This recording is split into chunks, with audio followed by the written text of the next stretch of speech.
Magdasal ka lang, Karandang. You are holding a fabricated secret. To your sorrow, you will realize it. Oktubre nang kastiguhin ng Pangulo si Deputy Ombudsman Melchor Carandang dahil sa pahayag na hawak niya ang ilang dokumento mula sa Anti-Money Laundering Council na nagdetalye ng mga bank account ng Pangulo at may pagkakatulad dito sa unang inilabas ni Senator Antonio Trillanes IV. Matapos ang halos 4 na buwan, pinatawan ng Office of the Executive Secretary ng 90-day preventive suspension effective immediately si Carandang. Sinampahan din siya ng administrative case na grave misconduct at grave dishonesty. Labag daw kasi sa Anti-Graft and Corrupt Practices Act ang pagpapalabas ng mali umunong impormasyon at labag daw sa rules of procedures ng ombudsman na magsiwalat sa publiko ng mga maseselan at confidential information at maling detalye na nakuha habang nag-iimbestiga.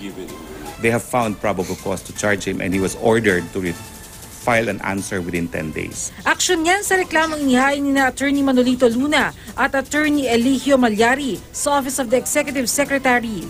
Nasa palasyo sila kanina pero hindi raw sila inutusan ng Pangulo. We did this on our own volition. No one dictated upon us. Sir, okay. So ang dulo nito is that the President may be able to dismiss him, di ba, from service? Well, that's what we are asking for. Ang sinuspinding si Carandang pa naman ang opisyal sa Ombudsman's Office na nag-iimbestiga sa reklamong plunder laban sa Pangulo dahil sa umunoy hindi niya idineklarang yaman.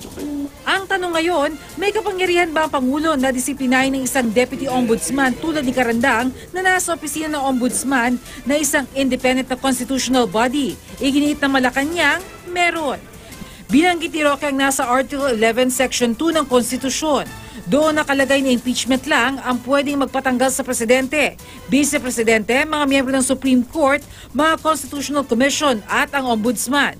Pero nauna nang nilinaw ng Korte Suprema ang desisyon sa isang kaso kung saan sinabi nitong walang kapangyarihan ng Pangulo na disiplinahin ng mga Deputy Ombudsman dahil labag na ito sa independence ng Office of the Ombudsman na layo na ang probisyong binanggit ni Roque. Nang tanungin muli si Roque kaugnay niyan, sinabi niyang naniniwala siyang mababaliktad yan. Sinisika pa ng GMA News na makuha ang panig ni Carandang pero dati na niyang sinabi na walang nalibag na confidentiality sa investigasyon. Sinagot lang daw niya ang tanong ng media sa status ng reklamo na inihain bago pa man ang eleksyon noong 2016. Bernadette Reyes, GMA News.